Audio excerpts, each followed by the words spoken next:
பறவைக்கு கூடு உண்டு, நரிக்கு குழி உண்டு, மனுஷகுமாரனுக்கும் தலை சாய்க்கிறதுக்கு இடம் இல்லை. அது ஒரு இடத்துல சொன்னார். 2 காரணம் அதில் இருக்கு. ஒரு காரணம், அந்த ஊரில் அவருக்கு ரூம் கொடுக்கல. ரூம்னா அவர் போயிட்டே இருக்கும்போது அவருடைய கவனம் வந்து எருசலேம் மேலே நிற்குது.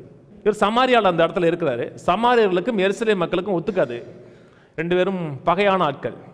இவருடைய கவனம் எருசலேம் மேலே இருந்ததுனால அந்த ஊரில் அவர் தங்குவதற்கு ரூம் கொடுக்க மாட்டேன்ட்டான்.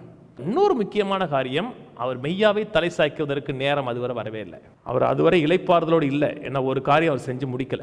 நம்முடைய பாவங்களெல்லாம் மீட்டு தேவனுடைய நிறைவுல நன்மையில என்னைக்கு நம்மை வாழ வைக்கிறாரோ அன்னைக்கு தான் அவருக்கு மெய்யான இளைப்பாறுதல் உண்டாக ஆரம்பிக்கும். அந்த தலையை எங்க சாய்ச்சார்னா சிலுவையில் போய் சாய்ச்சார். நம்ம நல்ல வாழ்க்கையை வாழ்வதற்கு தேவையான எல்லா கிரியைகளையும் அங்கே முடிச்சுட்டு மெட்டு தலையை சாய்ச்சிட்டார். இப்போ அவர் தலை சாய்ச்சி இளைப்பாறுகிறார்.